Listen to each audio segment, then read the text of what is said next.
Puluhan ibu-ibu bersorak-sorai gembira saat truk pengangkut gas LPG 3 kg tiba di Takengon, Kabupaten Aceh Tengah, Aceh.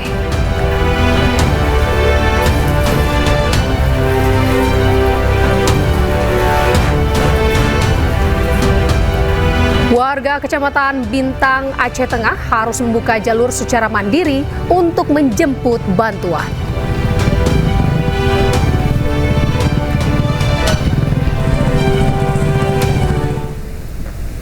Ya pemirsa, Anda kembali menyaksikan News Sore bersama saya Anita Dewi. Pemirsa, lonjakan penumpang di puncak libur Natal dan Tahun Baru ini terjadi di Pelabuhan Nusantara, Kota Parepare, Sulawesi Selatan. Ribuan penumpang kapal asal Samarinda, Kalimantan Timur memadati dermaga Pelabuhan Nusantara.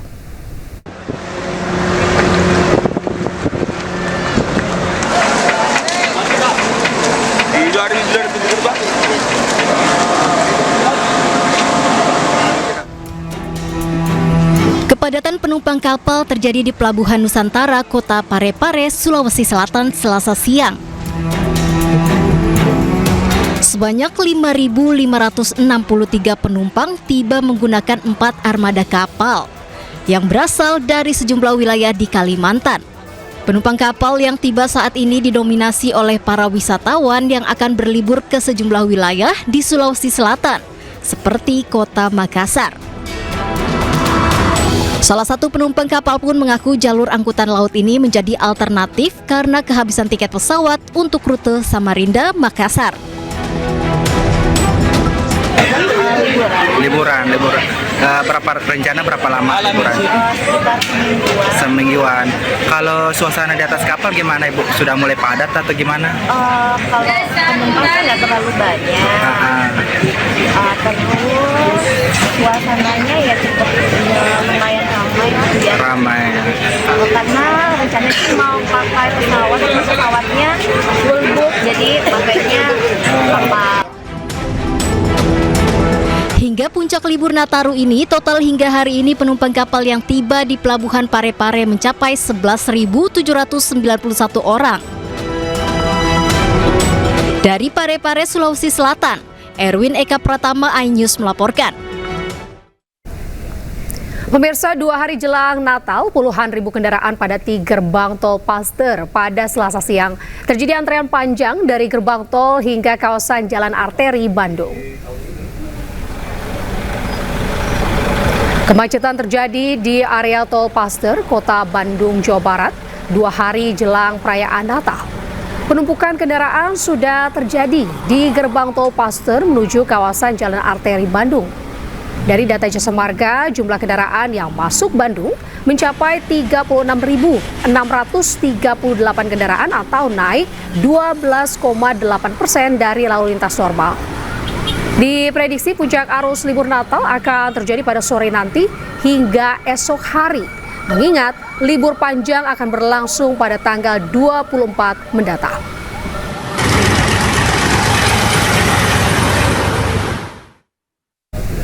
Menjelang Natal dan Tahun Baru, arus lalu lintas di kilometer 47 ruas tol Jakarta Cikampek terpantau ramai lancar.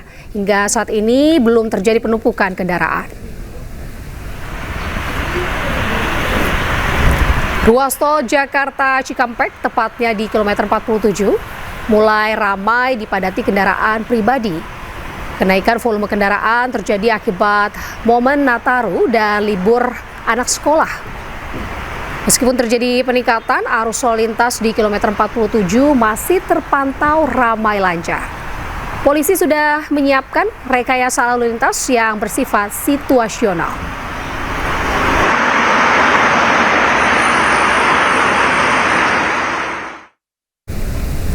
2 hari jelang Hari Raya Natal, 8 hari jelang Tahun Baru 2026, terminal keberangkatan dan juga kedatangan di Stasiun Pasar Senen, Jakarta Pusat dipadati penumpang. Kapolri Jenderal Listio Sigit Prabowo juga meninjau Stasiun Pasar Senen untuk memastikan pengamanan dan juga pelayanan Nataru. Stasiun Pasar Senen, Jakarta Pusat semakin dipadati oleh penumpang yang hendak berangkat maupun yang baru tiba di Jakarta. Sebanyak 16.000 lebih penumpang akan diberangkatkan pada sebagian 13.000 lebih akan tiba di Jakarta mulai melalui stasiun Pasar Senen. Puncak masa angkutan libur Nataru ini diprediksi dimulai tanggal 23 Desember hingga 25 Desember mendatang.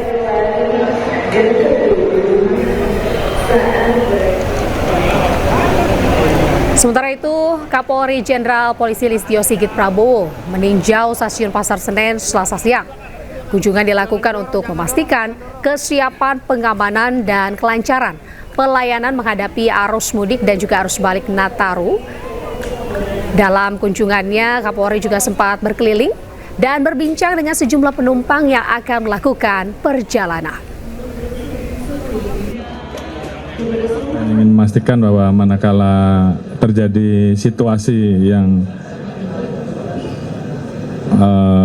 personil harus siap, khususnya apabila ada bencana, baik peralatan, sarana prasarana, personilnya, dan titik-titik terdekat, semuanya kita harapkan betul-betul bisa respon cepat, sehingga kemudian terkait jalur bisa diatasi, permasalahan-permasalahan yang ada bisa segera diatasi, dan ini tentunya menjadi bagian dari apa yang diperintahkan Bapak Presiden untuk memberikan pelayanan terbaik terhadap libur Nataru ini, khususnya terkait dengan layanan-layanan yang dipilih oleh. Dan pemirsa, untuk mengetahui informasi selengkapnya, kami telah terhubung dengan jurnalis iNews Wenda Nura di Stasiun Pasar Senen Jakarta dan Dilami Aulia di Gerbang Tol Cikampek Utama. Selamat sore rekan-rekan, kita ke Wenda Nura terlebih dahulu. Wenda, seperti apa situasi terkini di Pasar Senen, Stasiun Pasar Senen tepatnya? Ya, selamat sore Anita dan juga pemirsa. Stasiun Pasar Senen memang sejak siang hari tadi ini sudah terlihat ramai karena memang di Stasiun Pasar Senen ini sudah mulai terjadi kenaikan angka penumpang yang akan berangkat maupun yang tiba di Stasiun Pasar Senen. Dan bisa dilihat Anita di belakang saya ini memang sekarang memang sudah nampak tidak seramai tadi karena memang di tempat kami melaporkan saat ini terlihat semakin ramai ketika menjelang ataupun mendekati jam keberangkatan kereta. Dan memang ini baru saja dibuka untuk boarding untuk beberapa keberangkatan kereta, sehingga beberapa calon penumpang ini sudah mulai masuk untuk melakukan boarding dan sudah mulai masuk ke kereta tujuannya. Dan Anita, perlu kami sampaikan juga bahwa ada lebih dari 1.700 perjalanan kereta api jarak jauh di Stasiun Pasar Senen ini selama periode Natal dan Tahun Baru. Dan angka ini meningkat 10% jika dibandingkan dengan periode sebelumnya, yakni hanya ada di 1.500 perjalanan kereta api jarak jauh saja. Dan memang ini membuktikan bahwa moda transportasi kereta api ini juga masih menjadi transportasi favorit warga untuk melakukan perjalanan jarak jauh. Dan Anita, untuk calon penumpang yang akan berangkat dari Stasiun Pasar Senen hari ini adalah sebanyak lebih dari 16.500 penumpang, dan yang akan tiba di Stasiun Pasar Senen ini lebih dari 13.200 penumpang. Jadi memang Stasiun Pasar Senen ini bisa dikatakan merupakan stasiun favorit untuk masyarakat di Jakarta dan juga sekitarnya. Dan Anita, kita coba untuk berinteraksi dengan salah satu calon penumpang yang akan berangkat. Ibu, maaf, selamat sore, maaf ganggu sebentar. Kita dari Ayu Sore lagi live, boleh ngobrol sebentar ya Bu? Ya, maaf, dengan Ibu siapa, dari mana, mau kemana Bu? Ibu Supriyati dari Jakarta mau ke Gombong.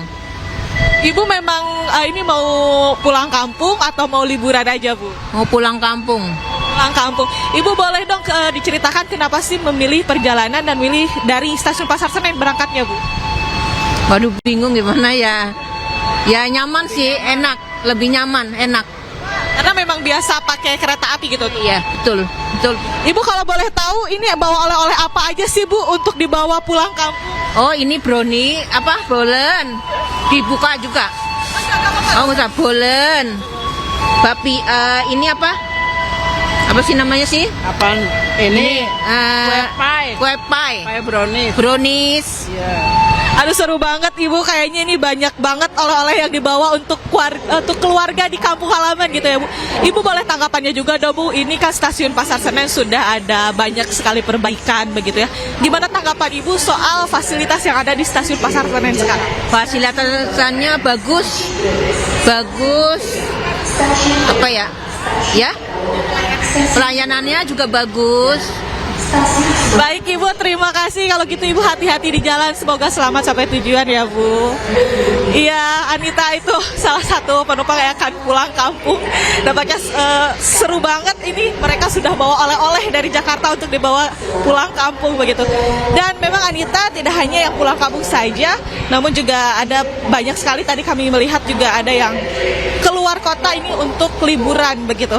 Dan memang Anita di stasiun Pasar Senen ini juga sudah banyak sekali perbaikan, dan dari pihak KAI ini terus menginstruksikan untuk masyarakat ataupun calon penumpang yang akan berangkat dari stasiun Pasar Senen ini untuk memanfaatkan boarding face recognition. Tentunya ini juga untuk mempercepat proses boarding agar tidak antrian yang menumpuk nantinya. Sementara demikian Anita. Baik, terima kasih Menadora. Dan untuk mengetahui situasi terkini di kilometer 47 sudah ada rekan Dilami Aulia. Bisa Anda ceritakan Dilami kondisi terkini di sana? Seperti apa arus lalu lintas di sana Dilami? Ya, selamat sore Anita dan juga pemirsa. Betul seperti yang Wenda sebutkan, di stasiun Pasar Senen, di gerbang tol Cikampek Utama juga terjadi pelonjakan kendaraan, di mana kalau untuk periode Nataru 2026 ada 828.000 kendaraan yang telah meninggalkan Jabodetabek. Ini meningkat 10,1% dibandingkan periode normalnya yang hanya mencapai 753.000 kendaraan. Nah, kalau untuk yang melalui gerbang tol Cikampek Utama, Anita, ini kiranya ada 189.000 kendaraan. Tentu naik dibandingkan periode normal selama periode Nataru ini. Kemudian untuk hari ini, Anita, tercatat tadi per update terakhir di pukul 6:30 malam hari ini ada 21.000 kendaraan yang keluar atau menuju ke arah timur tol Trans Jawa, di mana ini tentu mengalami peningkatan karena untuk periode normalnya hanya berkisar 10 hingga 15.000 kendaraan saja.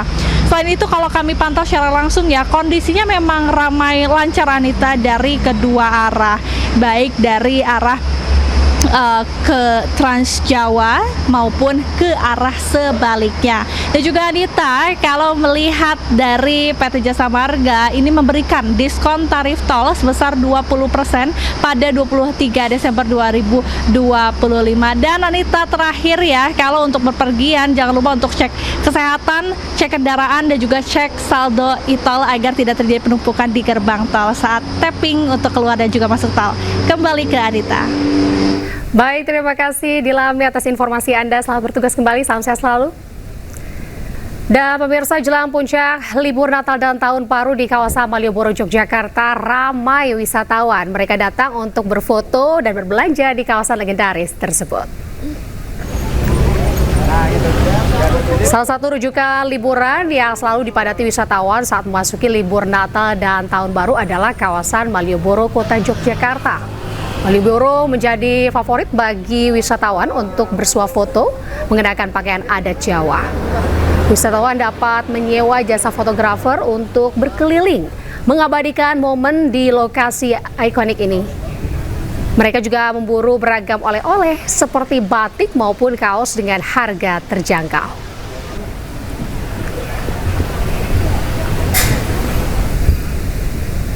Dan pemirsa, untuk mengetahui informasi selengkapnya, kami telah terhubung dengan jurnalis iNews Galih Wisma di titik 0 km Yogyakarta dan Catur Kusuma Ningrat di Gianyar, Bali. Selamat sore rekan-rekan, saya ke Galih terlebih dahulu. Galih, bisa Anda ceritakan seperti apa keramaian di Malioboro saat ini dan apa yang paling diincar nih para wisatawan di sana? Ya, terima kasih Anita. Selamat malam pemirsa. Malam hari ini saya mengabarkan langsung libur Natal dan Tahun Baru ini. Titik 0 juga menjadi rujukan para wisatawan untuk bersuah foto. Di malam hari ini titik 0 memang cukup besar bisa saya gambarkan secara langsung. Di sekitar T0 ini memang beberapa tempat menjadi unik atau cukup bagus karena berlatar belakang dengan tugu patung 11 Maret, kemudian serangan 11 Maret, kemudian juga ada di sisi selatan ada pos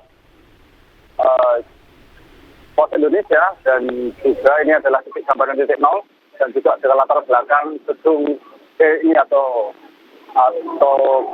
juga di sebelah utaranya adalah juga ada gedung agung atau istana kepresidenan. Dan selain itu juga di sisi utara ada terdapat museum Pedebrot itu yang buka hingga sampai sekitar pukul 7 malam. Itu juga menjadi hal yang cukup menarik dikunjungi internasional karena di titik 0 ini banyak sekali spot-spot yang memang bisa dikunjungi untuk berwisata. Jika di area titik 0 ini memang menjadi ujung dari Jalan Malioboro sehingga peralatan bertumpuk di sini untuk mereka biasanya mencari angkutan ojek online ataupun bajai ataupun bentor untuk jalan-jalan ke opsi yang lainnya, karena di sisi selatan itu tidak ada alun-alun utara. Dan untuk para wisatawan dihimbau yang akan mengunjungi Malioboro ataupun titik 0 menggunakan kendaraan pribadi untuk menyiapkan atau bersiap diri parkir di tempat-tempat yang telah tersediakan. Seperti di dekat Malioboro ada parkir Malioboro Mall 2, kemudian juga ada parkir Ngabean, parkir Kepandan, dan juga di area parkir Pasar Beringharjo. Dan untuk malam hari ini cuaca di titik 0 ataupun kawasan Malioboro cukup cerah.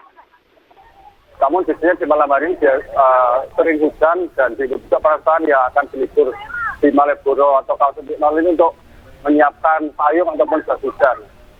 Seperti itu, Anita. Baik, Galuh, terima kasih. Saya beralih ke Catur. Catur, bagaimana terkait informasi yang Anda dapatkan untuk pengunjung saat ini? Apakah ada perbedaan dibandingkan pengunjung di tahun sebelumnya?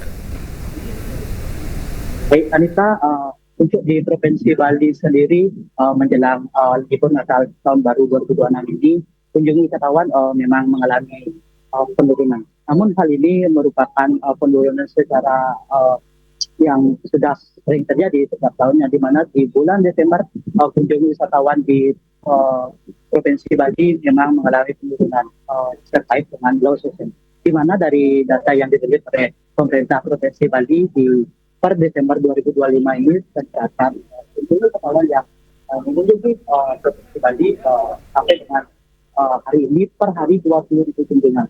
Berbanding terbalik dengan kunjungan tahun lalu yang hanya 17.000 kunjungan per hari. Namun untuk kunjungan wisatawan sendiri memang tidak ramai di kawasan tersebut, mengingat beberapa hari yang lalu juga terjadi banjir yang cukup besar di kawasan itu, dan juga wisatawan memilih untuk mencari tempat alternatif wisatawan lain yang tidak terjadi dampak dari kebanjiran di Bali. Demikian nanti.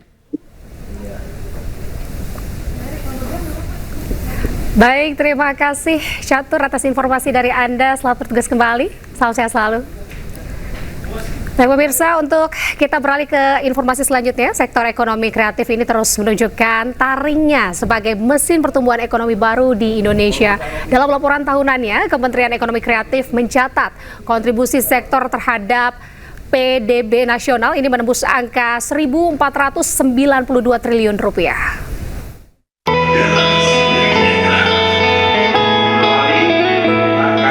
Menteri Ekonomi Kreatif Tengku Rifki Harsha memaparkan capaian gemilang sektor ekonomi kreatif sepanjang tahun 2024 dalam acara Ekonomi Kreatif Annual Report di Tamrin, Jakarta.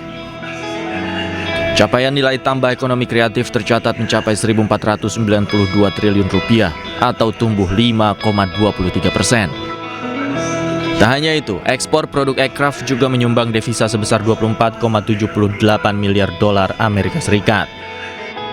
Penyerapan tenaga kerja juga menjadi sorotan utama, di mana sektor ini telah merangkul lebih dari 25 juta masyarakat Indonesia di berbagai subsektor.